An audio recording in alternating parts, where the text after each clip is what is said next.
पाकिस्तान से मई 2025 में होने वाली जंग में मोदी ने कितने हिंदुस्तानी फौजी मरवाए, ये राज अब खुल गया है। इनकी तादाद और गिनती क्या है, इस हवाले से बात करते हैं जी। अस्सलाम वालेकुम, मेरा नाम खुर्रम फहद है।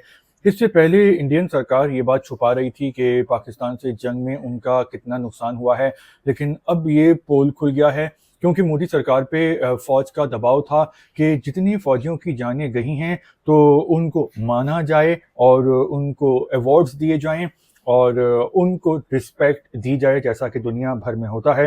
तो पहले तो मोदी सरकार को सांप सूंघा हुआ था और वो आएँ बाएँ इशाएं कर रही थी, लेकिन अब फ़ौज के दबाव में उनको अवार्ड्स का ऐलान करना पड़ा है और ये मिलिट्री अवार्ड्स हैं जिनकी जानें गई हैं उनको दिए जाएंगे। और जो लाइन ऑफ कंट्रोल है उस पे इंडियन 250 फौजी जानों से गए और दूसरे जहां चले गए। और जो अभी इन्होंने जो ऐलान किया है मिलिट्री अवार्ड्स देने का, तो वो 100 फौजियों को दिया है, यानी 100 इनके सरकारी अहलकार हैं, जिसमें इनकी बर्री फौज के लोग भी हैं, इनकी फ़ज़ाइया के पायलट्स भी हैं, जिसमें 3 राफेल जहाज़ उड़ाने वाले पायलट्स हैं। इसके अलावा जो टेक्नीशियन थे S-400 जो डिफेंस सिस्टम पाकिस्तान ने जिसको बर्बाद किया, तो वो लोग भी थे। तो टोटल मिला के 100 लोग हैं जिनकी जाने की इंडियन सरकार कंफर्मेशन कर चुकी है और उनको अगले कुछ दिनों में मिलिट्री अवार्ड्स दिए जाएंगे। और लेकिन इसके अलावा सिर्फ लाइन ऑफ कंट्रोल पे 250 फौजी अभी तक हैं जिनकी कंफर्मेशन हो चुकी है। तो मोदी सरकार ने जो है वो सिर्फ अपनी वाह वाह करवाने के लिए, अपनी जय जयकार करवाने के लिए इंडिया की नाक कटवा दी है, इंडिया को बेइज्जत किया है, फौज का जो सर है वो शर्म से झुका दिया है। और सबसे बड़ी बात यह है कि मोदी सरकार ने और गोदी मीडिया ने इंडियन आवाम को बेवकूफ़ बनाया है।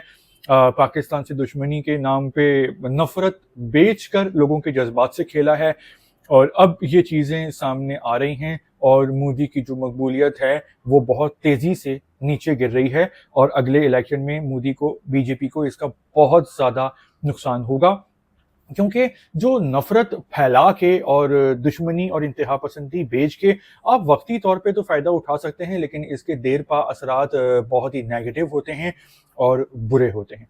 तो अभी तो ये चीज़ खुली है, इसके अलावा और भी जितने नुकसान हुए हैं वो भी आहिस्ता आहिस्ता खुल के सामने आ जाएंगे, क्योंकि झूठ को छुपाना जो है वो इतना आसान भी नहीं होता। जो लोग आंखें खुली रखते हैं, रिसर्च करते हैं और जो इन्वेस्टिगेशन करते हैं, खुद तज्जिया करने की सलाहियत रखते हैं, तो वो उनको मालूम हो जाता है कि कौन सच्चा है कौन झूठा है और किस बात में कितना दम है और किस बात को कितना दबाया जा रहा है और छुपाया जा रहा है।